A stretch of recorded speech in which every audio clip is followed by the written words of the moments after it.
আমি শুধু একটা বিষয় বুঝতে পারছি না যে এই কোন আর কে, মানে সে কি তোমাদেরকে চেনে? সে হঠাৎ করে এরমভাবে হেল্প করতে যাবে কেন? যদি না চেনে তাহলে তার স্বার্থ কি? মানে সেই কাজটা করবে কেন এরা? সেটা তো আমিও বুঝতে পারছি না।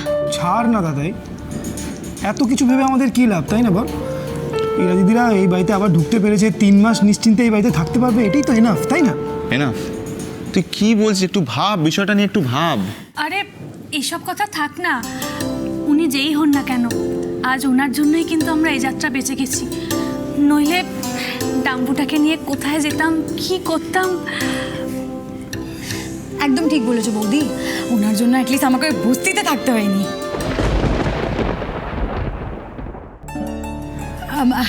আই মিন ওই রাস্তায় রাস্তায় ঘোরাটা না খুব প্রবলেম হয়ে যেত।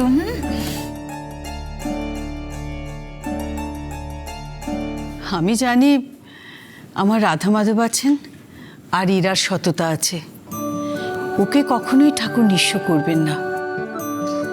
সত্যি এই সময় ওনার মতন এরকম বড় মনের মানুষ পাওয়া দুর্লভ। উনি কেমন দূর থেকে আমাদের পরিস্থিতিটা বুঝে সবকিছু ব্যবস্থা করে দিলেন। উনি কে জানি না, তবে ঈশ্বরের কাছে প্রার্থনা করি যেন ওনার সব ইচ্ছে পূর্ণ হয়। আমি কেন এই কাজ করেছি জানো রূপা?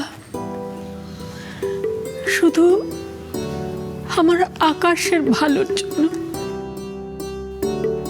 কিন্তু বৌদি, আজ এই মুহূর্তে আকাশের হাত থেকে যদি ওর বাড়িটাই চলে যায়, তাহলে ও কি করে ভালো থাকবে বলো তো? ভালো থাকবে রূপা, ভালো থাকবে, কারণ ওই বাড়িটার জন্য নিজের অজান্তেই আকাশ যার সঙ্গে লড়াইয়ে নেমেছে, সে আসলে ওর শুভাকাঙ্ক্ষী, ওর ভালো চায়, ওকে ভালো পথেই নিয়ে যাবে।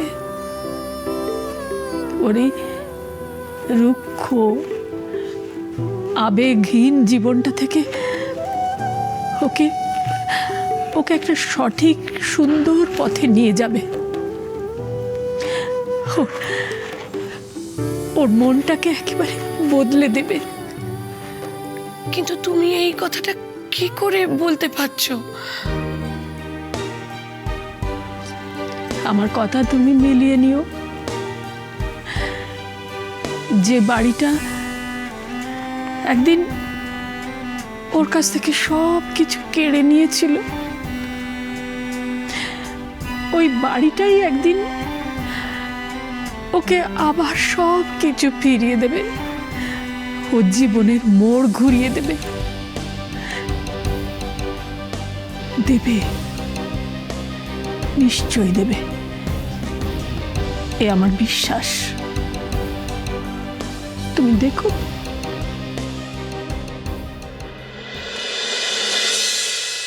আকাশ ফোনটা ধরছে না কেন? সব ঠিক আছে তো? কি ব্যাপার, সকাল সকাল এরকম আকাশের খোঁজ পড়েছে কেন? কাল বাড়িটার কথা শোনার পর থেকে একটু অস্থির লাগছে। সেটা কি শুধু বাড়িটা ফিরে পাওয়ার চিন্তা, নাকি অন্য কোনো ব্যাপারও আছে? তুমি কি করে বুঝবে মোনা ওই বাড়িটা আমার কাছে কি? ওই বাড়িটার সাথে দেবযানীর স্মৃতি জড়িয়ে আছে।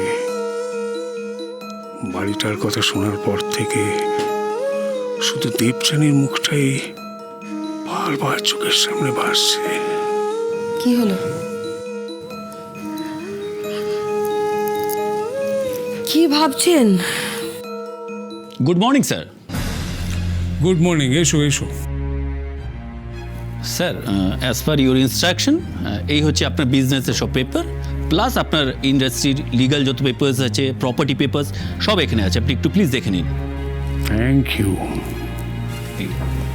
এসব এসব কি করছেন মিস্টার চ্যাটার্জি? কি হচ্ছে এসব? আমার এখানে যা কিছু আছে সব এক জায়গায় করছি। এবার দেশে ফিরতে হবে তো, তাই এগুলো সব গুছিয়ে নিচ্ছি আর কি। বাট নীল আর স্যান্ডি ওরা ইন্ডিয়া যেতে চায় কিনা সেটা আপনি জেনেছেন? মিস্টার চ্যাটার্জি, ওরা এখানে ছোট থেকে বড় হয়েছে, ওদের ক্যারিয়ার কি হবে? দেখো মোনা, ওদের ব্যাপারে আমি কখনোই মাথা ঘামাইনি। যা করার আকাশ করেছে, আর আমার বিশ্বাস ভবিষ্যতেও তাই করবে আকাশ। তাই ওদের ক্যারিয়ার নিয়ে আমাদের না ভাবলেও চলবে। না মিস্টার চ্যাটার্জি, আপনি যাই বলুন না কেন আর যতই যুক্তি দিন, ওরা ইন্ডিয়াতে ফিরবে না। আপনাকে আমি আটকাবই, অ্যান্ড দ্যাট অলসো নীল আর স্যান্ডিকে ইউজ করে আটকাবো। ওহ পিটার, মনে হচ্ছে আমি আমার দেশে পৌঁছে গেছি। কখন যে দেশের মাটিতে পা রাখবো, আমার বাড়িটাকে দু চোখ ভরে দেখবো।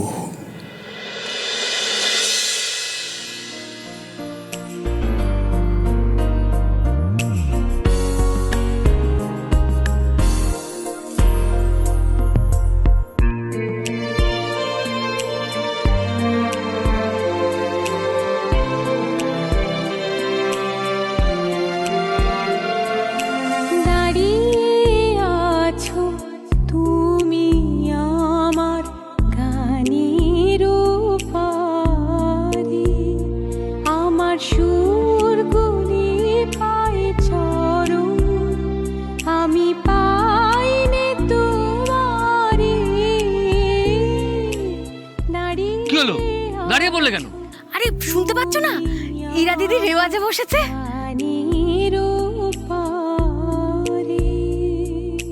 ডাম্পু, ডাম্পু শোন, স্কুলে কিন্তু দেরি হয়ে যাবে। ডাম্পু, ডাম্পু দাঁড়া, দেরি হয়ে যাবে না?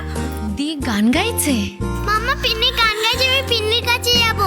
আরে এই এই ডাম্পু, শোন শোন শোন, যাবি পিনির কাছে যাবি, আগে জামাটা চেঞ্জ করে নে, তারপর আয়।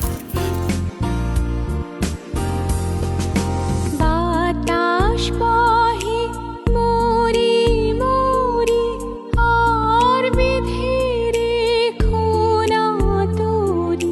ঠাকুর, কতদিন পরে বাড়িতে প্রাণ ফিরে এসেছে।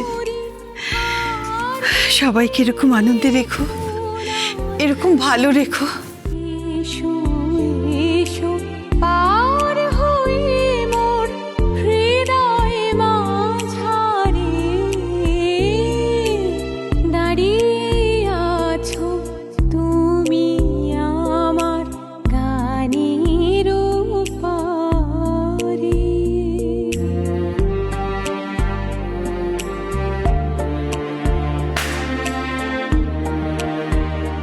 কতদিন হলো অফিসে? হ্যাঁ, একটা রিপোর্ট তৈরি করতে পারেন না? স্যার আমি তো কি আমি তো, হ্যাঁ, জান এখান থেকে বেরোন আর এক্ষুনি সব ঠিক করে নিয়ে আসুন।